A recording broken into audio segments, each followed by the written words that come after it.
What's happening on a Wednesday? How's everybody doing? Mikey Wine here, aka Gundam Morning Works. Switching up the days. I'm going to do this on Wednesdays now. See how that works out. I'm trying to get some little bit better life hobby balance, life balance mix, stuff like that. So just going to continue working. Actually, we've got something special going on tonight because last week I started building the Iwata Architect Space Colonizer, and I've since then taken it apart, and all the parts are on skewers ready for primer. And so what I'm doing, I'm going to break out something else in a bit here, but what I wanted to do first was show everybody this the lights for this kit anyway, at least that portion of it, because like I said, everything's on skewers, everything's ready for primer. There's just not a whole lot I can do with this tonight, so I'm going to break out something else here in a minute. But I think what I can do is demo this. I'm going to turn this around so it'll be a little bit easier to understand. This is basically a breakdown of the ship, and then this is all of the sections of lighting that came with the kit. It came with his own light kit. This is pretty much the entire front 2/3 of the ship here, this whole piece. So this part goes up into what would be the paint cup of the airbrush, and then there's nothing in the middle here, and then in the back it stops right about in front of this reactor core here, and then this is the portion that goes down to the base. So I'm just going to kind of clip all this stuff together and then plug it in so you can kind of see it. I've already tested it, make sure everything works, but other than that, there's not a whole lot I can do because the airbrushing would just be the compressor would be too noisy for the broadcast. So like I said, I'm gonna bust something else out here. I got kind of a surprise, something I haven't done in a long time, and I'm going to start another one. But at first, let's get started here. So hey, what is up, Fozzie Bear? Hey, how's it going, John? So these are all the clear pieces that came with it, and they go in various places. And that's what that's kind of projects all the lighting to the areas that they want you to see. So this is the actual glass piece or clear piece for the base, which goes right above this piece here. This also has the switch and the USB connection here. So I'm going to put that on last, but let's just do this first. So this is like the center section here, which would be for the reactor core, and that plugs in the back like so. I'm just going to I'm not going to fully plug these in because I want to make sure they come apart. I think it's made to kind of go together and stay together. So for demo purposes, I'll pop this in there, but I want to be able to separate it easily enough without, gosh, the other day I went right in. This is being a little finicky here. So I'm going to take this center section here, plug it in. There we go. Just like that. Okay, so now we've got this, and then we'll get the rear engine. This is the section that would be in the back for, let's see, like this. So this goes back here, and that's going to light up the actual main engines and nozzles and whatnot there. So this will plug in like this. I don't have, I suppose I could use the computer, but what I've done is I got this little phone charger adapter here, which has the same output required by this to work. So it does light up. I'm hoping it'll be a bit brighter if I use a battery supply or something like that. Let's plug this in. Okay, and then this is the base portion. So that's what goes out the bottom here to the switch and everything there. So All right, so I'm going to plug in this USB, and this is just a light test so everybody can kind of see how this works. It's a pretty nice little light kit that came with it. So that's going to plug in like so. Let me grab my extension cord here. Okay, now let me pop off the main light. Wait for the camera to readjust, and then we'll flip this on. So it'll kind of light up. You can see. There we go. Just like that. So there's quite a bit of light. Actually, let me take this booklet out of the way and kind of see. So yeah, here's the base. This will have this piece or the top of it. It'll reflect all the lighting and light that up nice and neat. And then you got the front 2/3 of the ship. Most of the windows and stuff are here, the reactor core, and then the engines in the back have red and blue. So the portion of it is actually red. I thought the whole thing was blue, but then when I started looking closer at the booklet, there's actually a piece that lights up red, and then this goes right out the back. So anyway, that's it. It's pretty cool. It'd be nice once I get everything painted and start and slapping on the pieces. It's like a full, they call it a full keel construction because it's this whole center piece is basically the equivalent to what like the inner frame of a a modern Gundam kit or something like that. So so that's that. I'll take a second here to pull all this apart, and then I'll get on to showing you what I'm going to do in the meantime. Be interesting to see what I can do with this because I made one of these a long time ago, and it was all hand painted, and I remember trying to prime it with a certain type of primer, and the primer never cured. It was the wrong kind of primer, so I had to re-prime it, and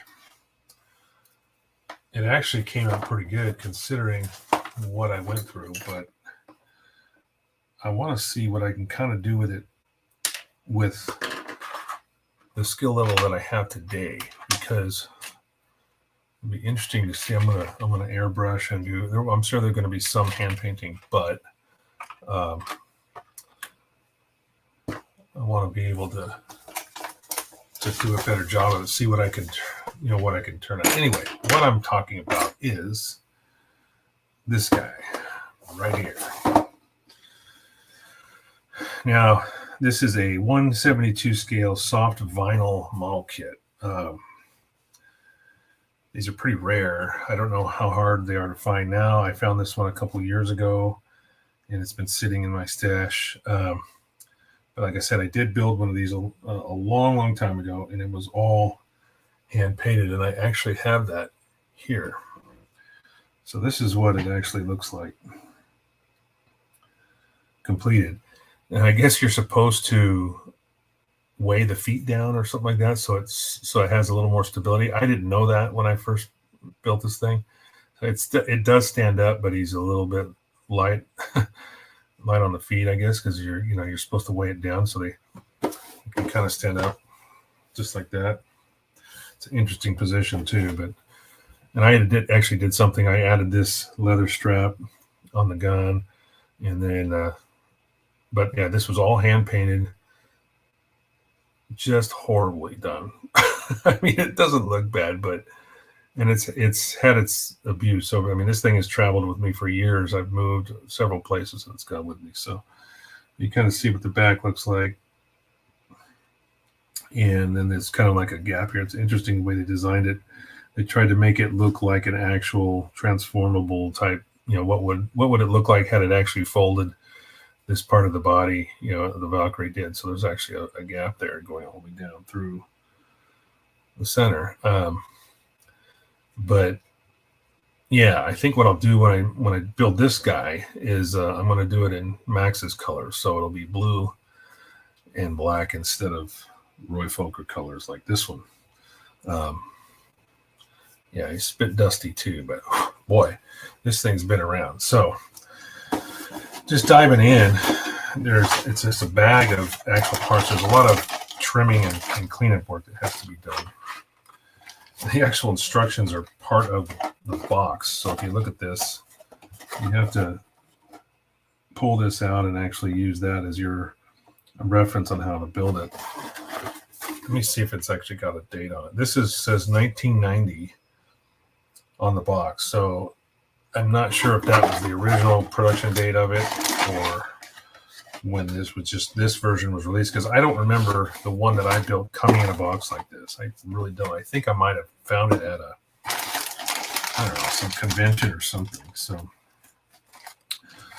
but I'm going to spend tonight just doing some of the prep work, and I'll show you what it takes, because these pieces because this is soft vinyl, it's almost poured into a mold. And then I'm not sure exactly how they do it, but there's a lot of, like, this is gosh, you can't even really see. Yeah, you kind of see it there. This is the back portion with that tail, but all this is excess material that has to come off. This entire skirt needs to be trimmed, and then this will later be, this has a Takusado 1989. It's actually got a date embossed into the mold. So yeah, there will be some cleanup work similar to the way you would do resin, because there's some air bubbles and you can kind of see. So there'll be some filling that has to be done, but I can use CA glue, I'm sure, for that. All these are labeled. Like, this is the left foot, which has thrusters inside. You can kind of see that. And then, oh wow, there's something down in this body piece here. This must just be a inspection label or something. So yeah, here's the main chest piece. It's got a decent, some decent detail. There's some panel lines here which have trying to get it to where you can see it. It's just such a bright color that it's hard for the camera to pick it up. You kind of see, I don't know if you can see, you can kind of see the lines going across the chest there. But anyway, so yeah, it's going to take a little bit of work and trimming to get all these little parts ready to go, to glue together and start painting. The biggest challenge is where the chest piece attaches here, because there's a lot of painting that has to be done inside, and then these pieces have to come together. If I remember right, when I built the original one, I just stuffed a brush down in there and did the best I could when it was already glued together. I mean, this was how little I knew how to build this kind of thing when I was younger. So yeah, there's the main fuselage of the skull on the chest, which is kind of cool. But yeah, I'll paint it much more accurate and weather it too, I imagine, a little bit. So we got these are the leg fins here. Gosh, they just almost look like, they don't even look like much at all. It's really interesting how they did those. Those are these two pieces here. I didn't realize they are separate. I thought they were originally molded as part of that piece, but you can kind of see a faint line where you have to cut these off to glue them on here. And there's no real indication which one's left or right. I guess you just have to, I don't know, play it by ear a little bit. So anyway, hey, what's up, Meg? How you doing? I guess you made it home finally. I'm starting to do a little bit of cleanup work on a vinyl kit that I've had for, I haven't had this one as long, but this was the original one I built probably back in the 80s. And looks like way too much cleanup. Yeah, right, John. It's not as bad as resin, I don't think. But I don't know. You know, like I said, last time I tried to prime it, I used an aerosol primer in a rattle can. And the first time I hit it with primer, it was just sticky all the time. And I can't remember what I had to do to change that. I think I just wiped off what I could and then hit it with a different primer, which actually cured fine. And but it was such a long time ago. The hands look really, really nice. The head piece, this is one of the head turrets here. The other one is here. Huh. You know, that's funny. There is a similar blemish on the original one. Gosh, you know, it's almost like, I mean, it's funny how these are so similar as far as like the little blemishes that, you know, little mold defects and stuff. Something I never fixed when I was making the original. Just didn't know any better, you know. So then this hand, oh, this is the hand with the gun. It's actually part of the handle. It's holding it. So the gun pod comes in 3 pieces, it looks like. So you got that piece, you have 3 pieces. And then the handle, oh, okay. So his index finger is already molded into the gun handle. And so all you have to do is just attach the rest of it here. What's up, Felipe? Man, your first time in, I think, right? How you doing, buddy? I'm working on an 80s model too. Nice. Good to hear. I haven't seen you ever on my live streams, but maybe Wednesday nights will be better for you. So that's what I'm trying to do, trying to balance out life and hobbies and everything else all at the same time, trying to make everybody happy. You know, it's tough sometimes, but do what we do. And you know, as many of my friends, my close friends know, hey, which 80s kit? Oh, Felipe, yeah, you got to answer him. Tell him what 80s kit you're doing. I'll put it up on the screen. I mean, this is actually a late 80s, early 90s. It says 1990 on the box, but then there's a, where was it? It was on the back piece right here. There's a 1989 Takusato, 1989. So, and it's not terribly, I mean, it is still vinyl. You can tell where they poured it in, but it still has some rigidity to it. It's not super soft. It is lightweight. There's a little bit of weight in the legs, but I think with the feet here, let's see. Yeah, the feet are about 3/4 of the way full. Apollo Command Module, 1986. Damn, you are going old school, huh? Nice. I was talking to a couple guys at work who are talking about buying airbrushes, and I was kind of coaching them on what's good, what's not, or what I think is what works for me and such. So it looks like those guys are going to be airbrushing soon. Yeah, see, that goes just like that. Surprisingly, the molds are good. They fit really, really well. I think the tricky part is, oh gosh, this even has the 011 molded into this, or 0, yeah. It does have 011. That's interesting because that is not Roy's. No, that's not Fokker colors. That would be 011. I think that's Rick.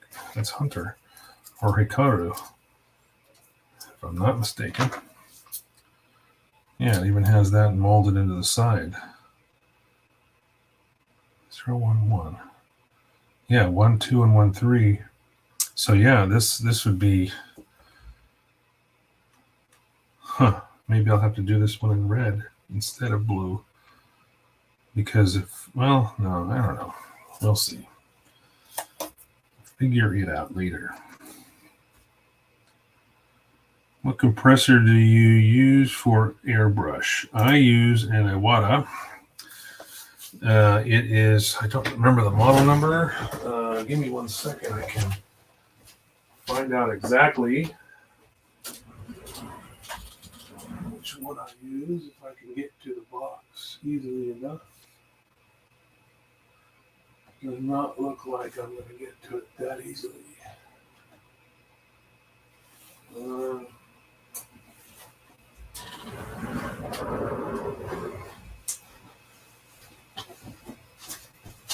I bought a new one. The first one I bought years ago was the California Air products, and it was just too terribly noisy. But I was airbrushing in the garage then, so I didn't swap meet find.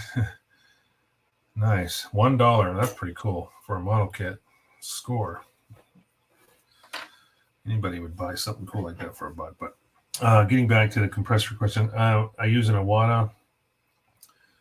One of the ones that's in a box. It's built into a case. I was trying to see. I have the actual box for it, but I don't remember. It's up in my closet, and I can't see it. I got too many model kits in the way. If I can find it quick enough, I'll bring it out here and show you. Yeah, no, it's behind something. Okay, I'm not gonna worry about it. Yeah, it's behind a bunch of stuff, but I prefer the Iwata only because they're really quiet. I'm not sure. I know there's other brands out there that are really good and make very good compressors and airbrushes, but I came up on Iwata. I started using Iwata when I started airbrushing, so that's just what I've stuck with. Hey, what's up, George? Yo, you want to see here? Check this one out. Old school, George. You're gonna like this. I'm gonna do another one of these guys. Just say you have too many models? Well, no, they're just in the way. What I was trying to get to. You know what it's like. You've got a extensive backlog. You know exactly what it's like to have a lot of models.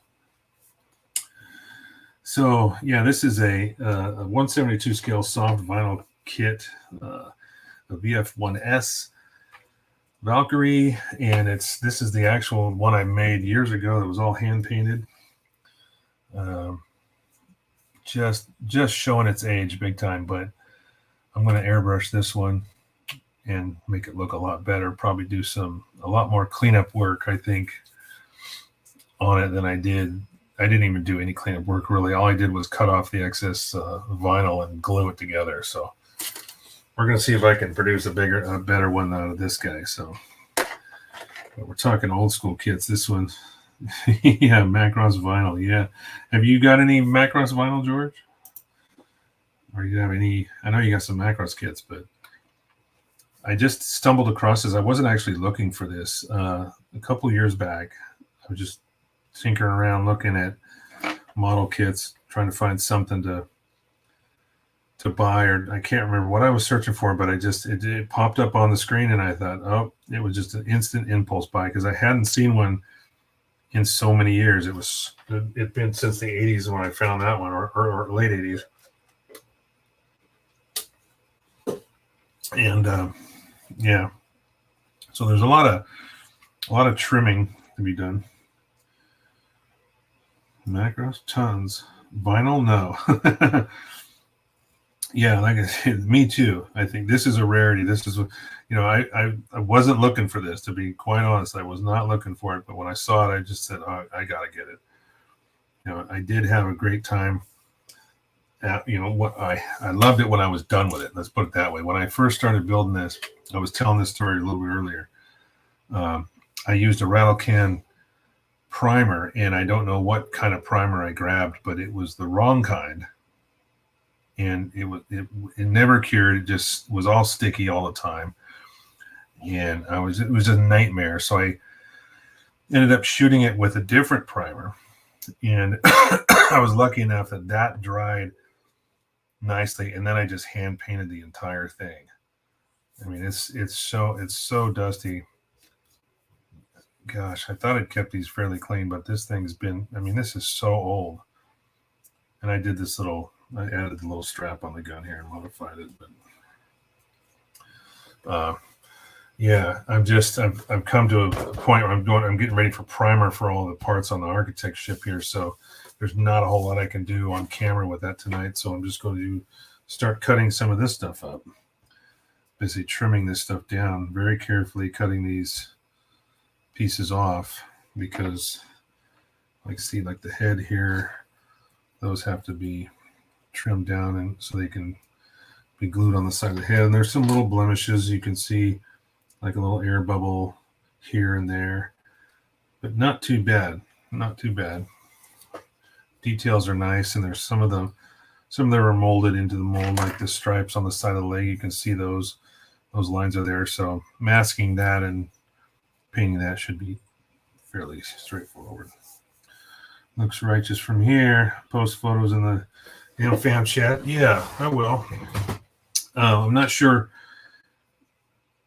This might be one of those on-off kind of projects because I am doing the architect. So I'm going to do some of the cleanup work as much as I can before, and then once the rest of the week I'll end up doing the painting. Hopefully, get most of the painting done on the architect on this here. Get most of the painting done on this, and then maybe next week's show will be assembling this guy. We'll see where I'm at. If I'm still in the paint process, then we might be working on this again. We'll see. So play it by ear.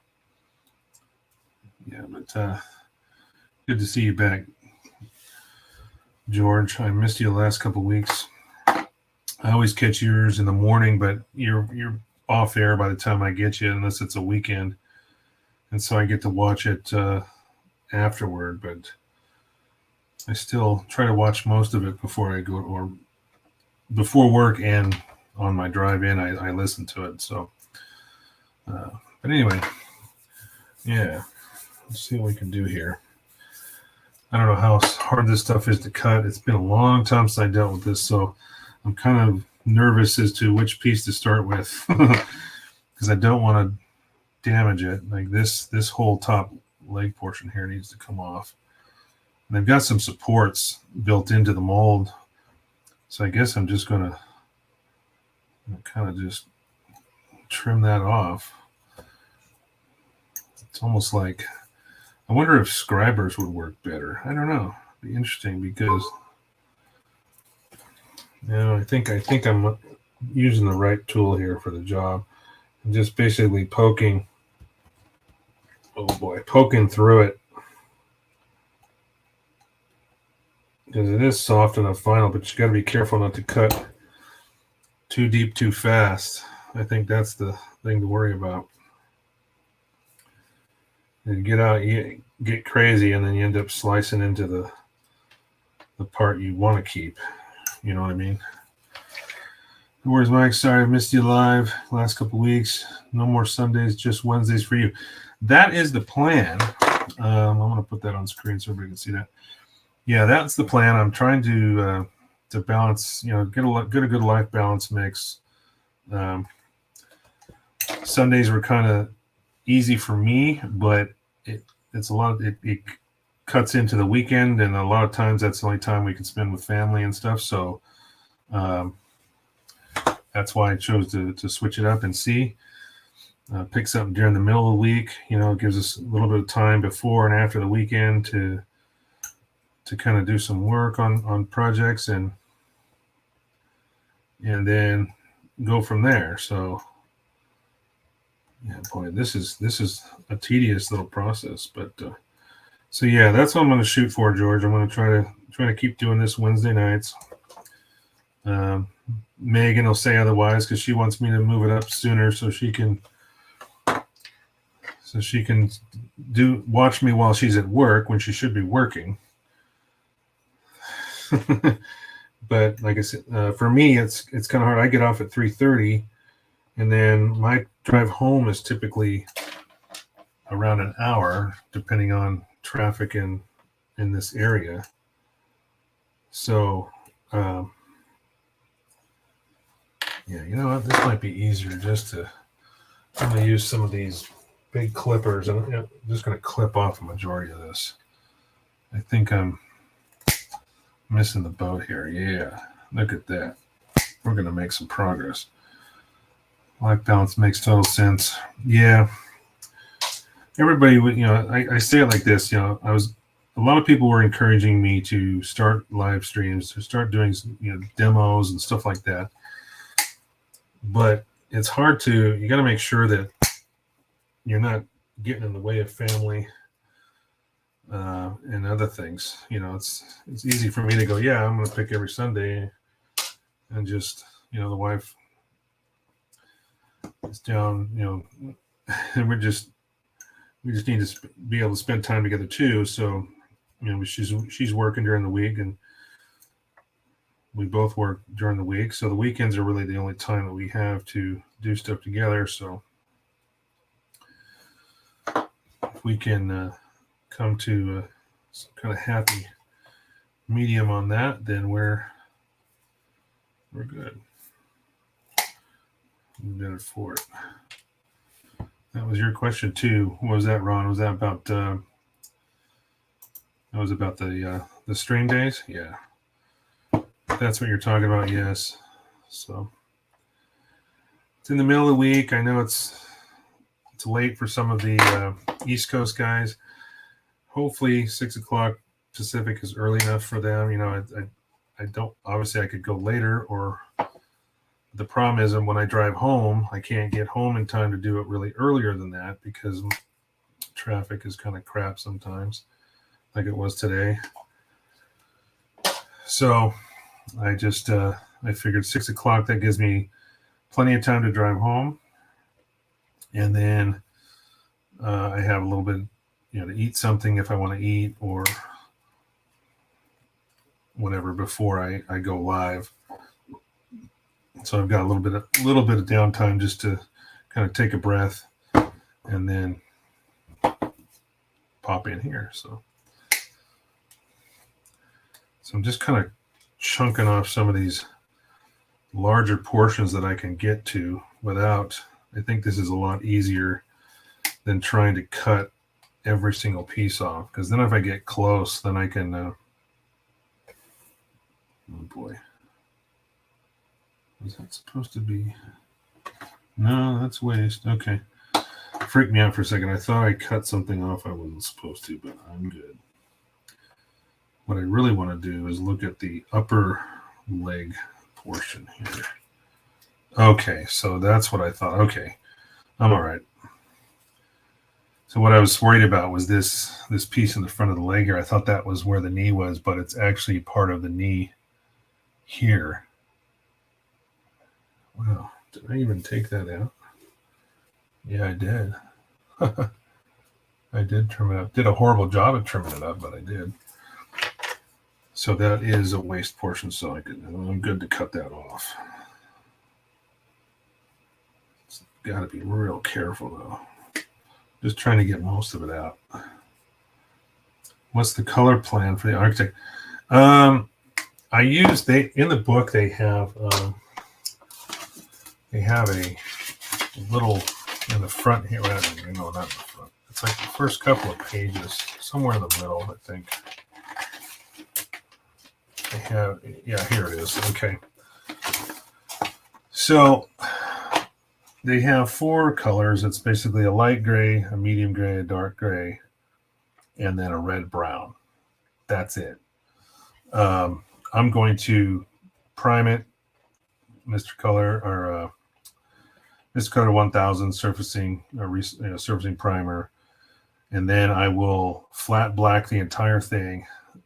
So instead of just pre-shading the lines, I'm going to pre-shade the whole thing, and then I'll go over it with the corresponding colors.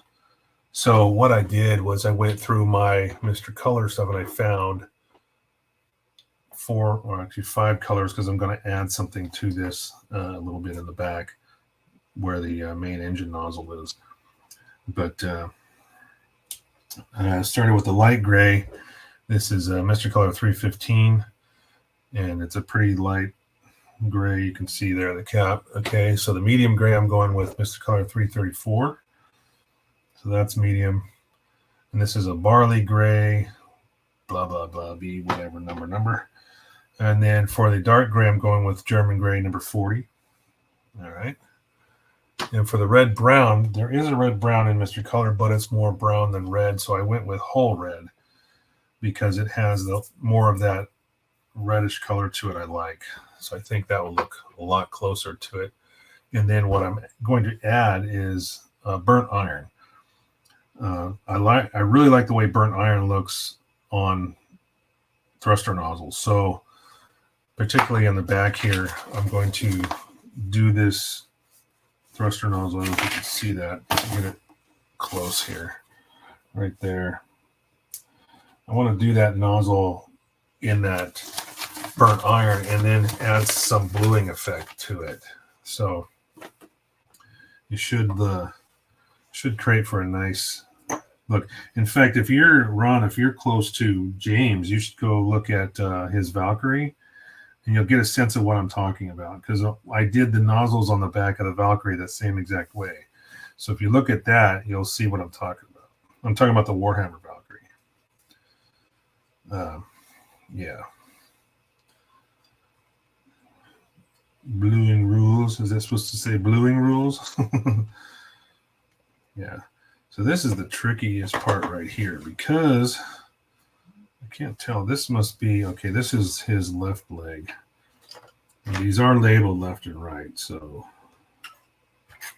geez, what is all this stuff? So get everything. Okay, so this piece is supposed to fit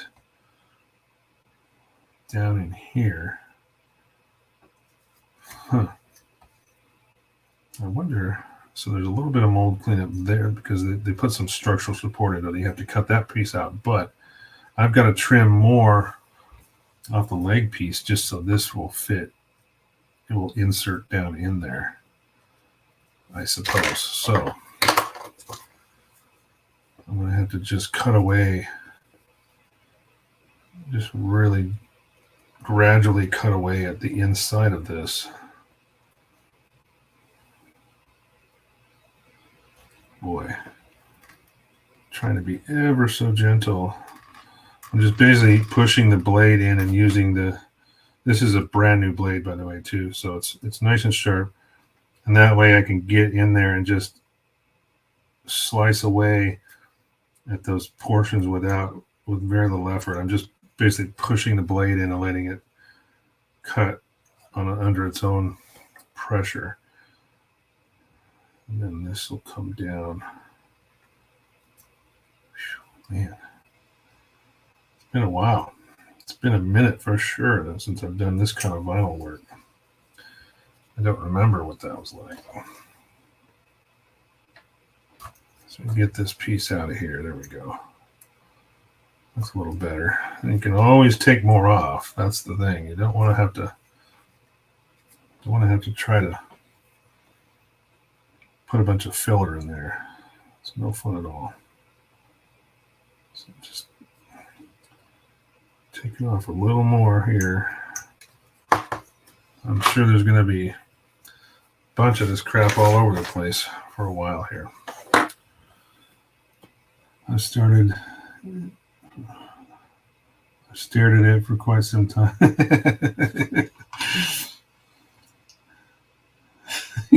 You talking about the Valkyrie? You stare at it every time you go over there? Good, I hope so. Still need to enter it. You guys got to go enter that. One of your contests over there. I want to know how it did. Yeah, so basically this is like the back of the leg, the back of the knee. Yeah. And then this is the front of the knee. So that fits in here really. When this is trimmed properly, this is going to fit right in there. So I've got to just slowly take material off until it will fit right in place there. And I can see definitely a lot more in the back here.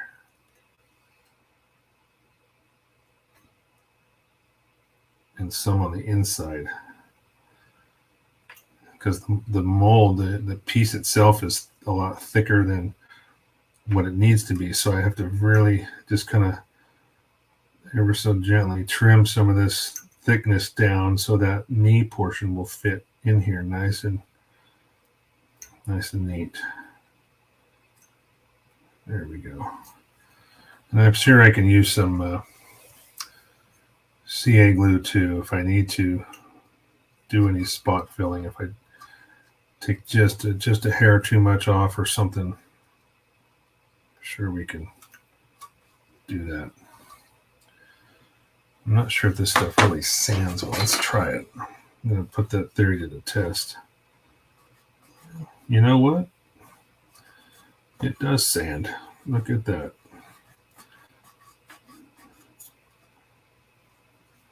It does sand.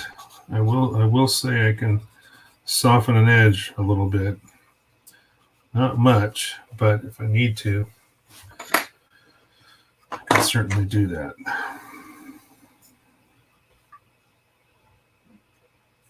Yep, still need to take off more, but it's getting there. You can kind of see how, ooh, that's almost a perfect fit. You can kind of see now how that's going to slide right. It just slides right in there. There's a little bit more up front I've got to trim down, but the back is pretty good. Almost nailed that one right on. You can see a little bit of extra material here that I need to take off at the top. And be real careful with this. If you ever do this kind of project, be real careful when you're using a sharp knife, because it's super easy to slip. And I keep wondering if that's going to happen on camera here, but I'm doing my best to be very careful and just letting the knife do the work, kind of just using a little bit of pressure just to kind of take those pieces out until they fit perfectly. Ooh, that's getting real close. Just a little more here on the inside of the front. That should be perfect. Again, if there's a little bit of a gap, tiny bit of CA glue will fill that just fine.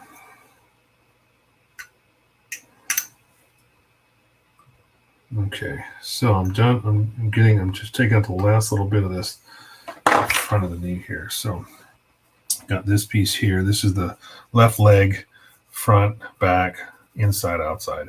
And then here's the left knee. And this is just going to slide right into that spot right there. Still a bit tight, but it's real close. Real close. I think I just need to take a little bit off right here on this edge. And you start to see this stuff flex a little bit, so you can kind of tell where the friction is taking place and what you have to trim off.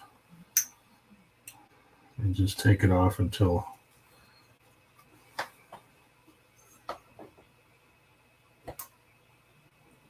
just little shavings here and there. Oh, nice. Yeah, you should be able to fit it without really putting any pressure on it. That's going to go together nicely right there. And there's really no gap, front or back. So I kind of got that one pretty good. Yeah, dude, vinyl is Latin for fingertip removal.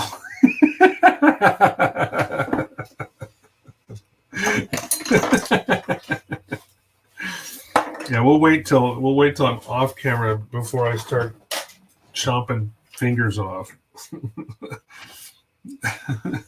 That is funny. I'm going to put that up there because that is good. Any advice to a beginner that wants to enter their first competition? Advice. I'm not sure what advice you need.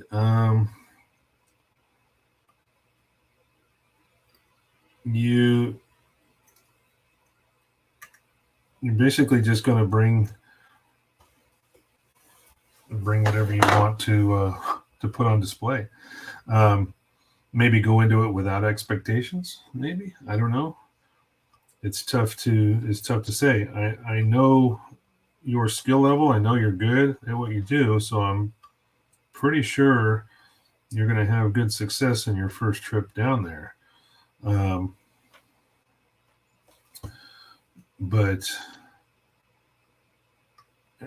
can you be maybe a little more specific? Is there something you're wondering about, or still a bit snug?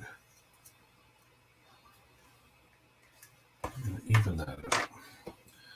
Don't get discouraged. Yeah. That's true. Don't get discouraged. It's a good point, Felipe.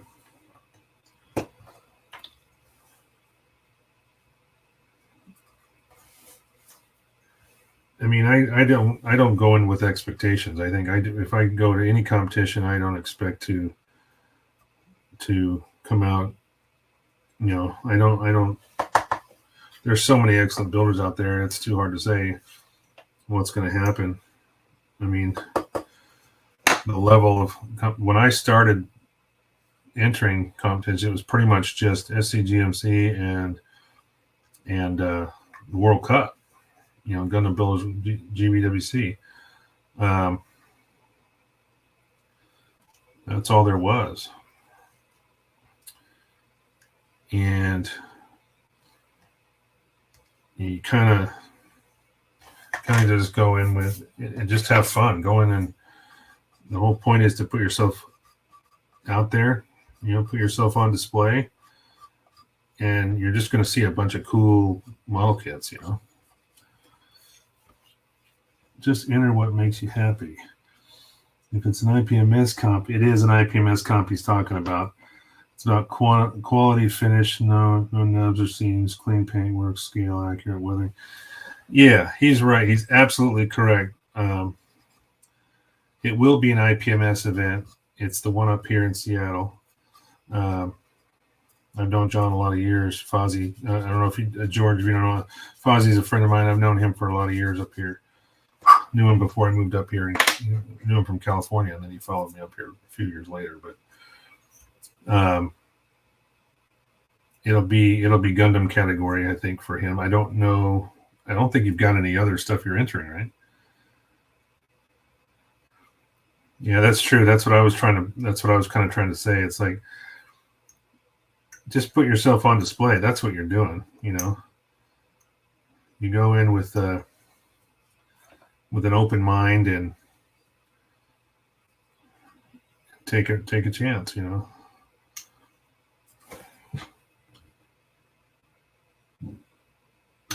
The point is that you enjoy yourself. You have a good time. Yeah, this is looking really good.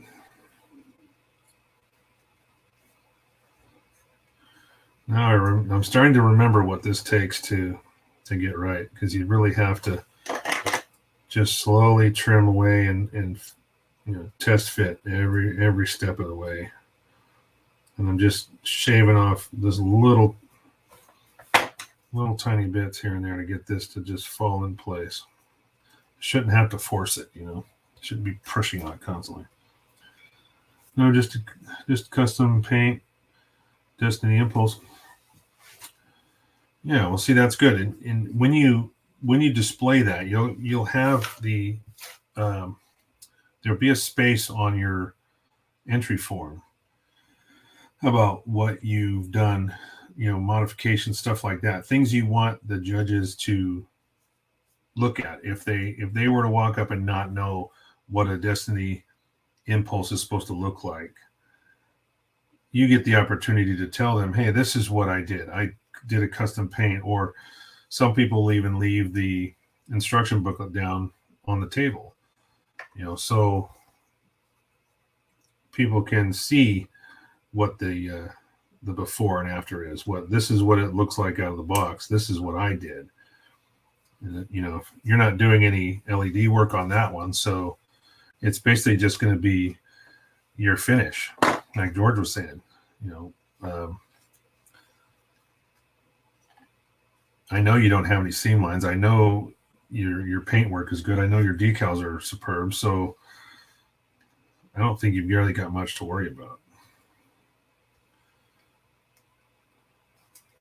Just put it on the table.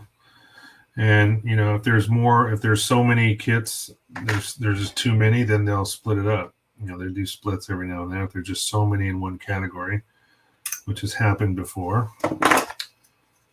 It happened, I think, last time we actually had a competition down there. We had something like that where they actually had 2 or 3 first places just for Gundam 1/100 category, because there were just so many entries. So it's all good.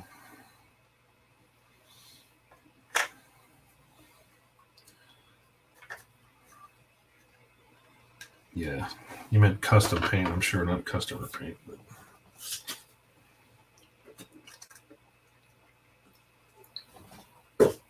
Oh, that was funny.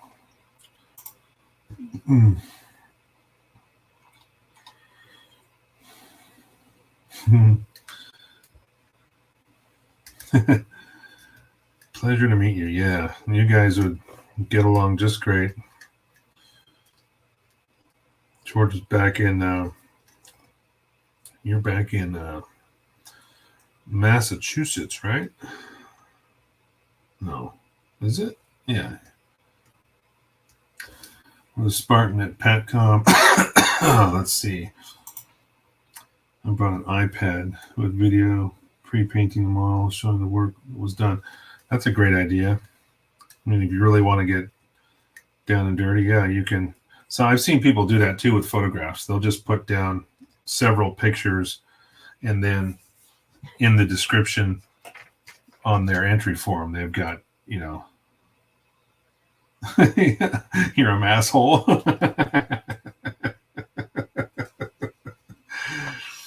Yes, that's funny.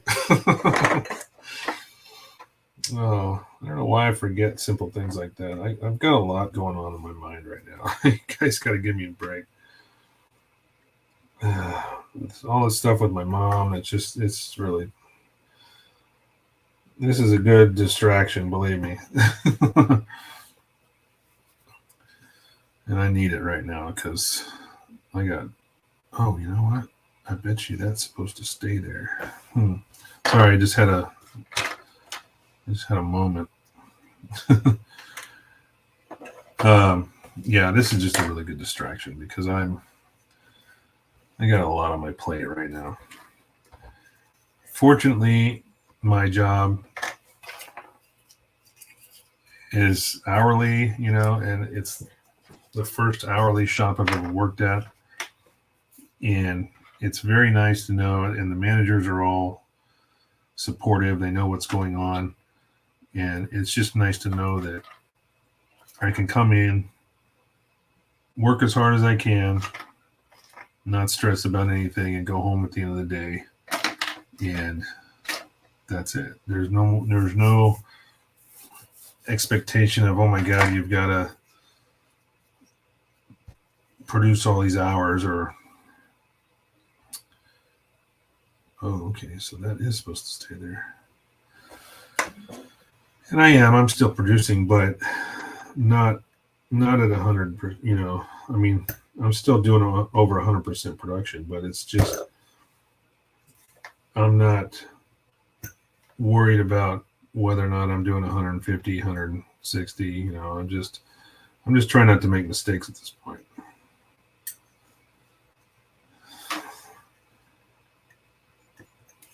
And they know it. The shop is busy enough, we're all making money for them. But we did just have our manager quit, unfortunately, which was a shock to a lot of people because she was really very well liked,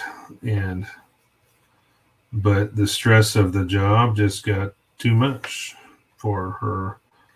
We're talking about that life balance. She was, just realizing that she's working all these hours and not having any time for anybody. And it just got too much. It got to the point where she just said, I can't do it anymore. And one day I walked into work and there she is, and she's bawling her eyes out, saying goodbye to some of the techs in the shop. It's too bad. She will be missed. So this is the top. There's a little notch here that fits into the top of this, but I've got to cut that all off. See, yeah, it's one step process, one step at a time. So this fits into here. We've established that. Whoop, wrong leg. Get that one out of the way. Where is it? No, that's the right one. I just had it backwards. There we go. So that goes in like that. I think this is what I did last time. I had to go through and cut everything out and test fit everything, and then it was a matter of just gluing it all together when it was done. Thanks, George. I appreciate it. I really do. It's really tough, and I don't know if I want to. I mean, I can get into it a little bit, but I don't think it's necessary. But we're dealing with doctors and medical companies, and it's just such a pain in the butt. And certain areas of the country, especially Arizona, it's almost like they just keep putting you off and putting you off and putting you off until you die. It's almost like they know that eventually you're just going to go, and so they're just going to keep slinging you along until. Thanks, Ron. You keep slinging you along until it's too late. My mother has still not had any treatment, actual, whether it be chemo or radiation or anything. They're still going through all this process to try to figure out what might work for her. And part of that's her own fault. She's too frail, and that's the biggest problem, is that the standard aggressive approach to this thing, it would kill her, just because she's too weak to handle it. And the surgery, if they were to attempt that, there was a surgeon in Phoenix that was perfectly capable of doing it. But he's told my mom, he's just like, you will die on the table. You're not strong enough. And that's rough, So now we're trying to, try option B, option C, option D. We're just trying to go through what option is going to work. And meanwhile, this thing is growing at an exponential rate. The tumor started out at 2.2 centimeters in October. It's now up to 6 centimeters, and it's January. I mean, that's insane.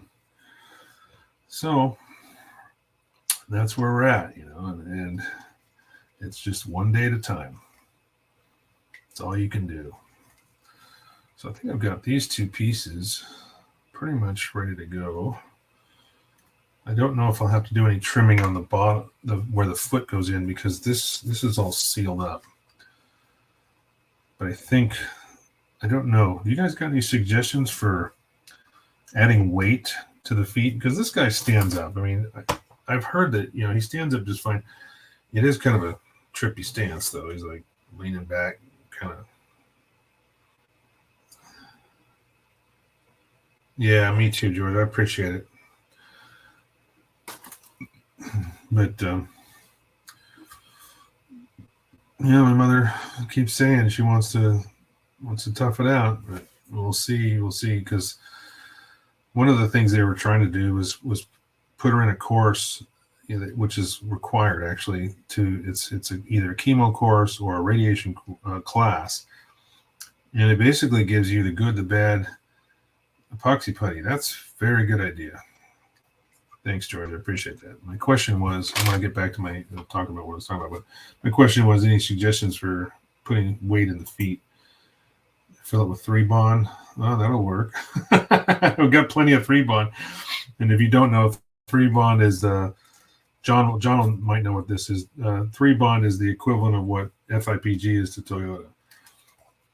It's their fit in place gasket, liquid gasket stuff. 2-part epoxy might work. Yeah, just something like that I don't necessarily need to pour it in, but it'll add some weight, to keep it a little more stable. Like I said, this guy stands on his own. Wants to kind of fall back, but I think that's why maybe adding a little bit. I noticed too, if it gets really, really hot, he'll start to sag a little bit because the vinyl softens up. But I think these foot portions are almost solid pieces anyway.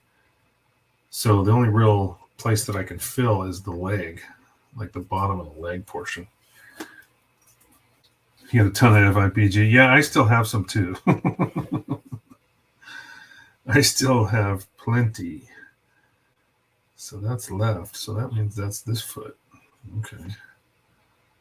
Anyway. So what was I talking about? Oh, so they give you these classes, these chemo classes and radiation courses, and basically it's the good, the bad, and the ugly of what's going to happen, and then you make a decision on what you want to do. So she's got to sit through this course, and hey, what's up, Ghost? That's another mic in the room. How you doing, buddy? It's like you go to this class so they can tell you this is how this is going to affect your body, and basically tell you without holding back, it's going to be horrible. And do you want to do it? So at that point, she can make a decision and decide whether she wants to go forward with any kind of treatment. But if not, it's not looking promising for any length of time. We're just it's limited time, so we're trying to spend as much time, quality time as we can. It's quality over quantity at this point. I think that's what we're left with. So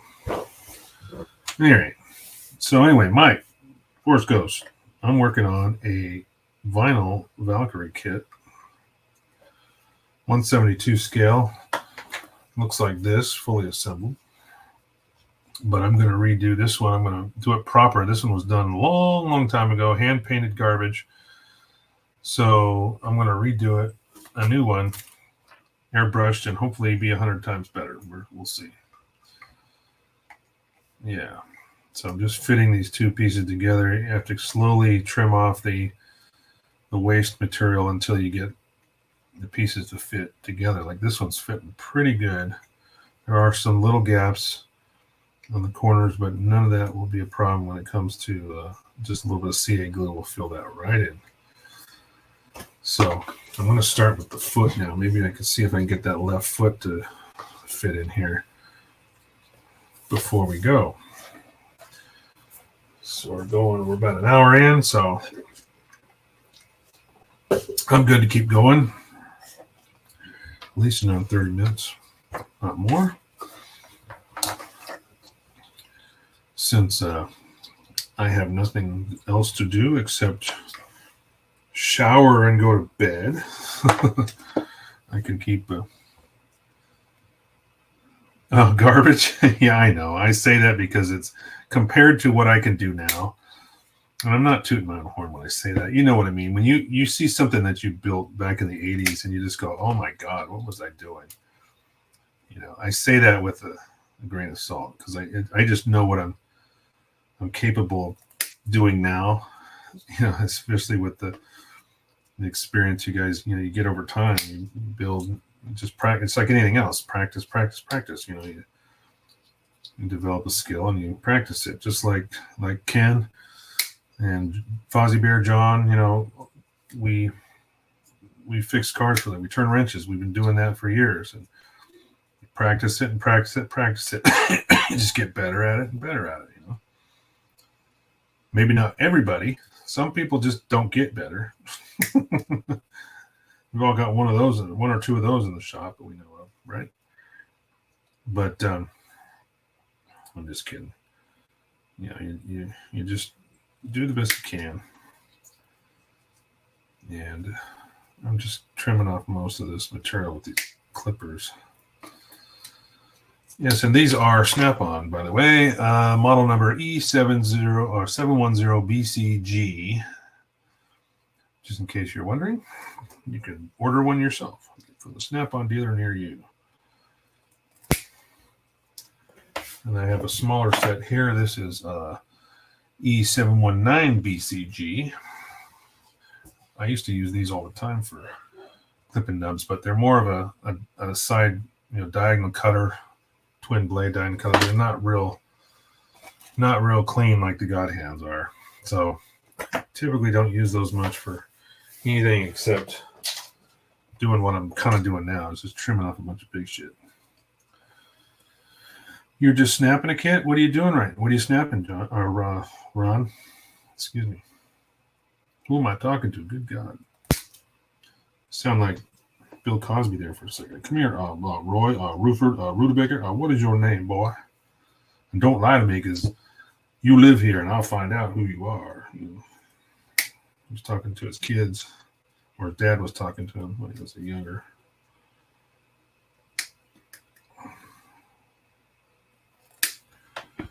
So there's the most of the foot trimmed off.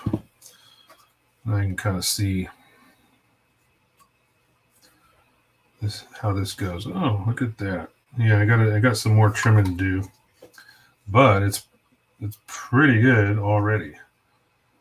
Fits right down in there. There's a little bit more to make it seat properly in the back, so I gotta use the knife there. But I look at the work I did in the 80s. I've definitely improved, but I'm still shocked at how good some of it was when I had no real resources. Yeah, that is true. That is definitely true. Oh, MG Jesta.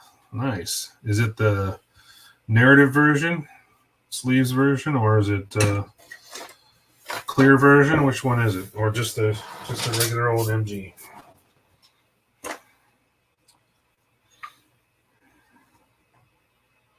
Anyone ever saw my Jesta, the when I did the Urban Assault version, it was one I took to. I took it to California. Actually, there was one of the last kits I entered in GBWC, and I got second place again at that show. Normal one. Okay, cool. You talking about the vinyl kit I'm working on, George? If that's the case, yes. No, it is a static position. There's no articulation at all. All these joints are designed to fit a certain way to give you the pose that it's in. There's no, I mean, you might be able to move, like adjust maybe the arm position a little bit, but even the shoulders have kind of like a keyway, a notch that they fit in. So they're really only designed to go one way. You see what I'm talking about here? This is the, let's see if I get that to focus. Right to the right of my finger there is where it's like right here. That's where the shoulder, and you can see that it has a notch on the top of it. Yeah, I'm trying to get the light. Yeah, so it really only fits. The shoulder goes on one way. And yeah, see, and even this is the shoulder here, and that actually has the mating surface there. So it's keyed to fit one direction. Oh.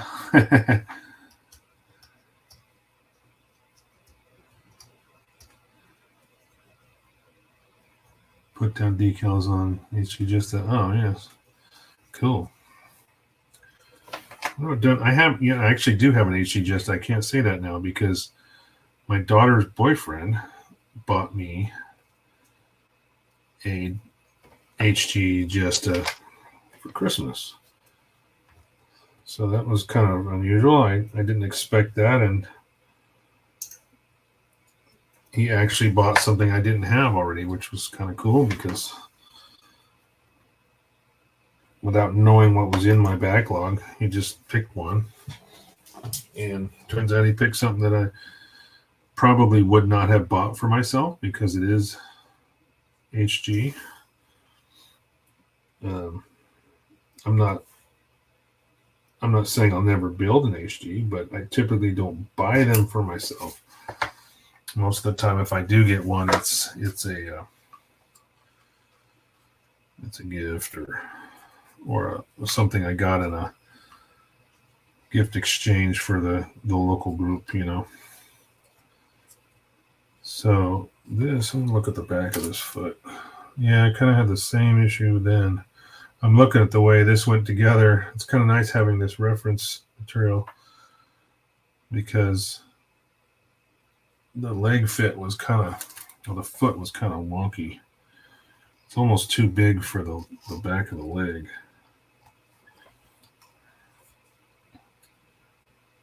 I guess I could Oh, you know what? I think I know why. I need to just... No. There's like a line in the back of the foot. Like you're almost supposed to trim that off. But if I do, it won't leave. It won't... There'll be a huge gap. I'm trying to say. So I'm just going to trim a little bit of this off. And this stuff does sand. I figured out I can sand it, but it's real minimal. Because really all it does is just doesn't really rub anything off. It's almost like it's just because it's kind of like rubber, so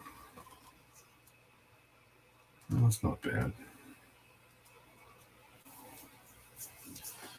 Who makes that kit? Oh, let's see. This was Kyoto right there at the bottom. I'm not even sure you can find it anymore. I just I was telling the story when I first came on that I wasn't looking for this. It was like I was looking for something else. This was a couple of years ago, but I was just shopping around eBay or something, and I found that somebody selling this, and I was just like, wow. I hadn't seen one since the 80s when I originally built that other one. And so I said, I got to get it. It was one of those, it was full impulse buy. There was no question about it. So I'm just going to take off a tiny bit more. I'm trying to kind of hide this. There's like a lip in the back of this foot. So I'm trying to graduate this down a little bit just so there's you can't see it as well. And it's in the back. So yeah, it's not going to be as noticeable. But I still want to try to make the fit as good as I can get it. So I'm trying to just take a little bit, shave a little bit off of this so when it fits in here, because this foot is angled at a certain degree for a reason. So because of the way it stands. So what I'm dealing with is this gap in the back. Let's see if you can see that right there where the foot portion meets the leg. There's like a little kind of a wonky gap there. So I'm trying to see if I could shave that down. I may have to just kind of cut this whole piece in order to make it perfect. But I don't know. It depends on how deep down the rabbit hole I want to go here. Because I already took out a panel line, just trimming that a little bit. So if I look at this one, can't even really, well, this one kind of fit the same, but that panel line was still there because I even hand painted the damn panel line. Wow. Man, this thing's old. I didn't even paint the lights the right color, so that's what's funny about it. Wingtips were amber when they should be blue and green or blue and red. Same with the front of the legs. Yeah, I didn't know what I was doing.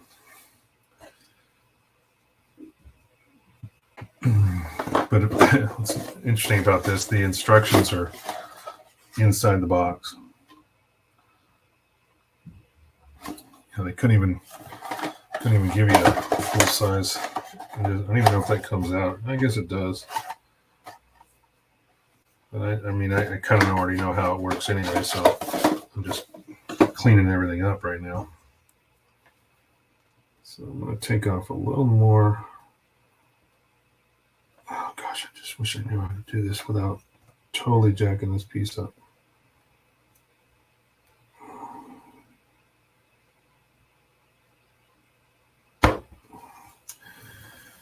Yeah, see, that's not going to work. I'm going to fuck this up.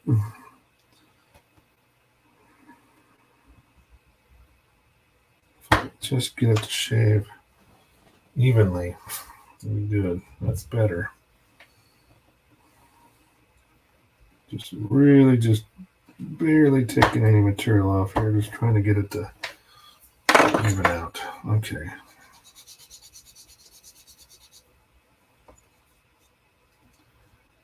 That's pretty good. Yeah, it definitely came out better than I thought. I thought it was going to really be hard to cut, though. I'm not going to take out much more. It's just too, that's about as close as it's going to get. Okay. All right, so that's done. That's done, and then this is pretty much done. I may do a little more there, but next one is this piece at the top of the leg here. So once I get this done, the leg will be, the left leg anyway, will be essentially done. It's got a lot of material on this.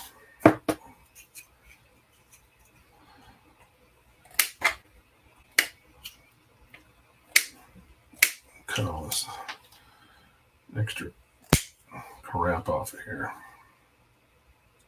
Ooh, you know what? I'm not done with that. I saw something else I got to take off. On the knee portion here, there was some structural. It's almost like molds in this support in the mold, even though it's with this extra material I got to take out. I don't know why it's there. It must have been something to do with how they had to mold it. But there's some almost like support pins that are in the middle of the knee there that don't need to be there. So I'll eventually get to that here in a sec. All right. Yeah, you certainly end up with a lot of crap left over. It almost looks like you're building a resin kit because of all the chunks of freaking vinyl laying around.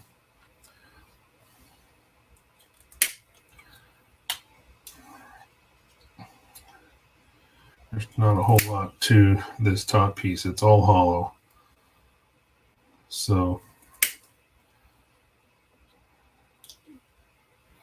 it's just a matter of trimming it down until it fits the top of that knee portion. Yeah.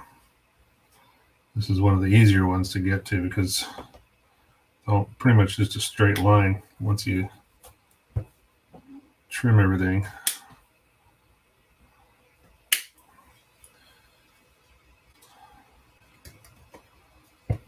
Then it's then you just gotta dress it up with the blade once you get the meat of it off. It's pretty easy. All right. A little more here that I can take off with the trimmer.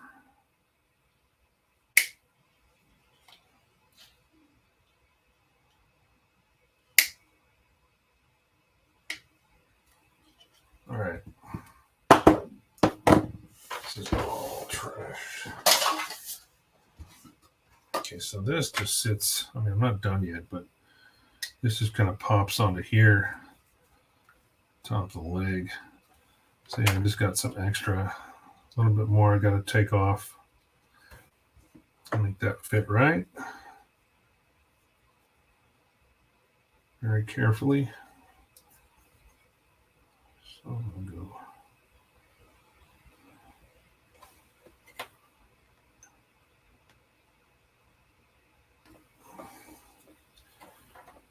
Just using just basically, I'm poking the tip of the blade in, and then just by pressing forward on it, it's just kind of cutting in a straight line. That's really the only way to do it.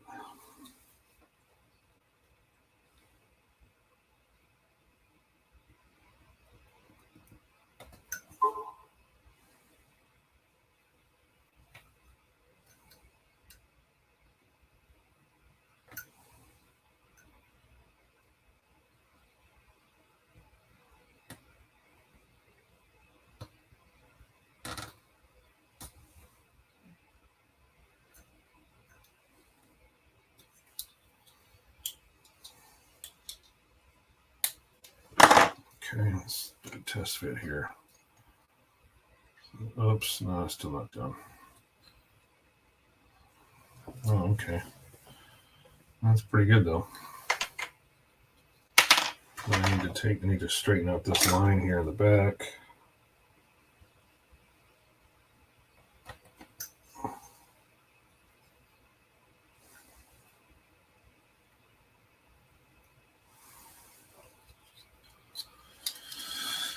one more question. What do, let's see, let me put this up here. What would be the best thing to use to cut round shapes out of 1mm polystyrene?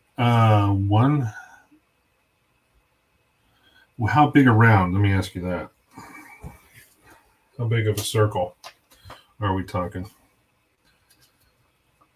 Because I have a precision hole punch, which is made for. You can use it for it's like a die set, which works really well. But it depends on how big a round. It only goes up to a certain size. I know Micromark makes another one, a bigger one, but I haven't been able to find it in stock on their website. I don't know why, but I bought the original one on Micromark.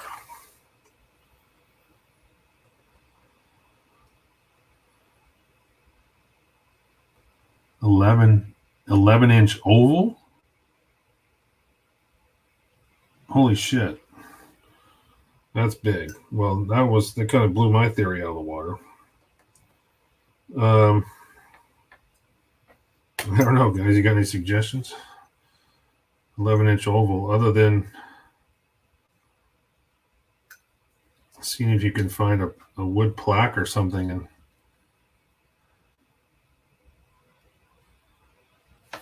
like a wood plaque at Michael's or something like that you can lay down and draw it, but you may end up having to cut that by hand. I don't know. So I'm just trying to trim off the last bit of this excess on this part. Oops. This is kind of tricky because this has to go around the side of the leg. Use a pin in the middle and a string. Well, that might work, Angel, for a circle, but he wants to do an oval. So I'm thinking two-dimensionally here. How would you do that to make an oval? Maybe I just can't visualize it.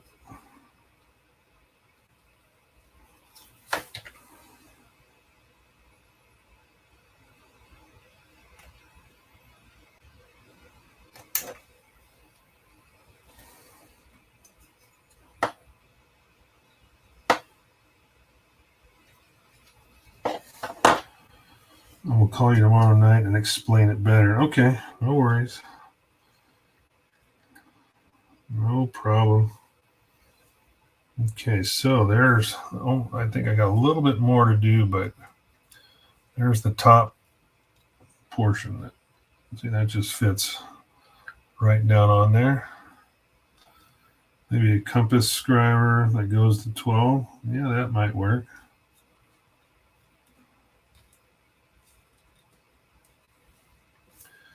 Okay, so I've pretty much got the left leg. Oops, where's my left leg? There. Oh, that's it. I just always get it backwards. So pretty much got the left leg fitted here for the most part.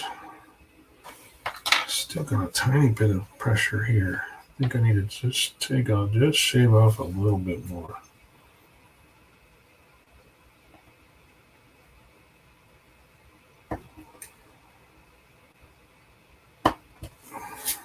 There.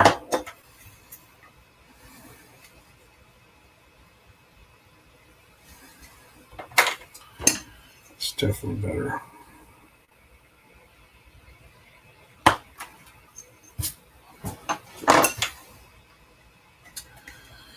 Yeah, there we go. Now there's hardly any pressure at all. I always felt like I was just getting a little bit of resistance, like because it was just a little bit of material that was kind of interfering with that as I was pressing that together. And it should be, you should feel a little bit of tension, but not like it's spreading the piece because you're pushing something in there. So yeah, there's that, and then the foot portion right here. So that's kind of like, whoa, I almost had it. So like that, there. kind of has an interesting twist to it, but that's it. Now I've got one more thing to do to this knee, and then this will be done. There's these little pieces here. I'm not sure why they're there, but they definitely don't need to be there. So I got to cut this out real carefully. Keep paying in mind not to go too deep, because a portion of this I have to keep as part of the mold. So I got to kind of go real carefully here.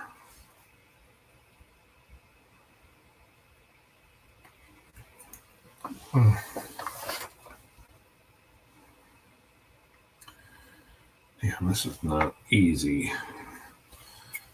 This is like 3 angles.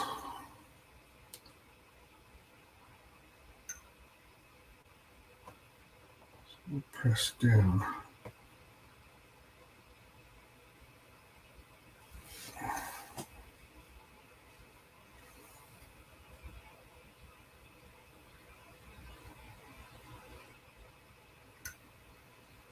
Yeah, now what? I wonder if a chisel would work.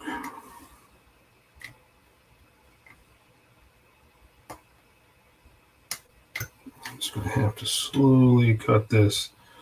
This is going to take some patience, because it's just like, why they made the mold this way, I'm not sure. I don't see any reason for it, but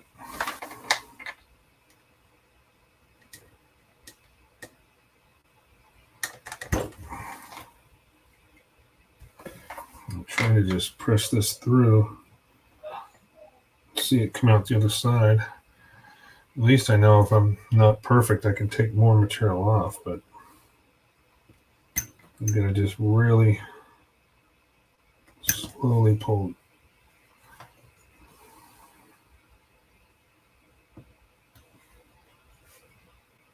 Yeah, I'm not perfect, but that's okay.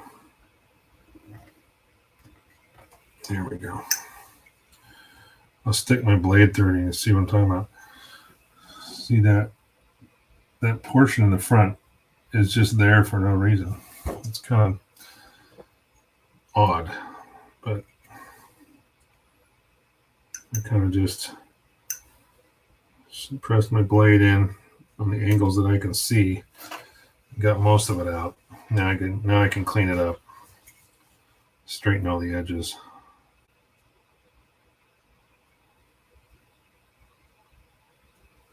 All right. BMC chisels. Yeah, that might work too. I thought about that, but because there's so many different angles,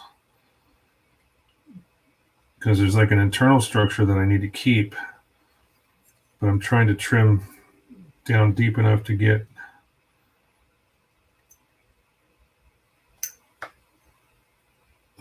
what's not supposed to be there off, and still keep it clean. So I'm just really just slowly shaving this down. I can say it's looking way better than the original one I made. A little bit of my knife skills have gotten better, that's for sure. And I'm sure using a very sharp brand new blade is helping. Yeah. I think I'm going to use your idea, though, for the chisels only to dress up maybe the panel line part of it, because there is like a deep groove you can kind of see, because the knee is kind of twisted in the way he's standing. So there's a little bit of a gap, an intentional gap there. And so I may end up taking a chisel and maybe removing some of that material in that groove.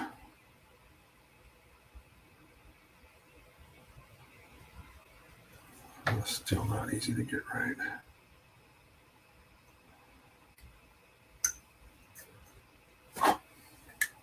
Almost. Yeah, it looks pretty darn good.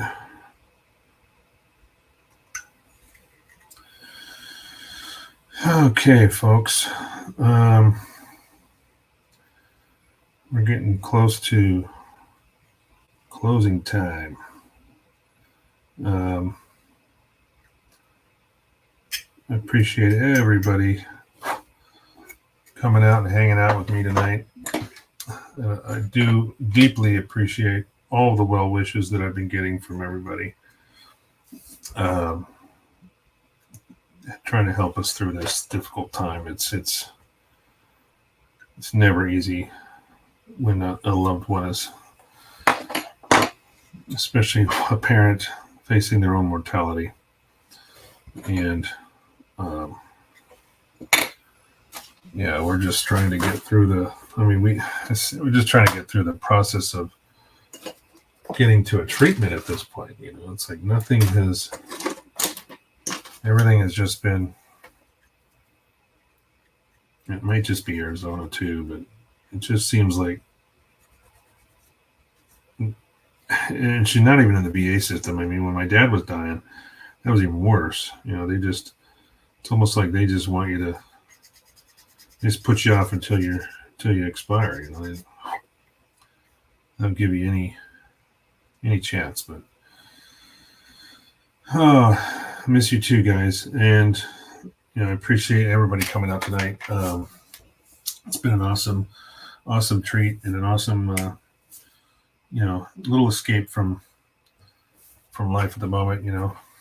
We got a lot going on in our life. Sometimes it's hard to take a break, and it's nice to sit here for an hour and a half and chat with friends and do a little bit of building, share some experience, and we'll do it again next week. So what's up? Yeah, Manny. So we'll do it again next week. So thanks for coming. I hope Wednesdays works out for everybody. I think it was a pretty good success tonight. Seemed like it anyway. Maybe the weekend everybody's busy with family and stuff, so it's a good idea. It was a good idea to switch it up and try something new. Try something on a different day. So let me know how you feel about it. I think it worked good. I think we're gonna stick to Wednesdays for right now. Tell your friends. Support the channel, like, subscribe, those kind of things. Thanks, Felipe. I appreciate that. Tell the family I will. I'll talk to Maria as soon as I'm done here. Thanks, George. I never get a notification that you were live. Well, then maybe you need to turn on the notifications, Manny. I mean, I can't I can't do it for you, bro. But anyway, you can go to my YouTube channel. You can hit the like button if you haven't already, and you can I think there's a little bell or something that'll give you notifications, let you know when I'm going live. But for now, it's going to be Wednesdays, 6 p.m. Pacific. We'll do it over time here on Facebook, YouTube, and Twitch, and we will catch you next time on the flip. So thanks again for everybody. Talk to you soon.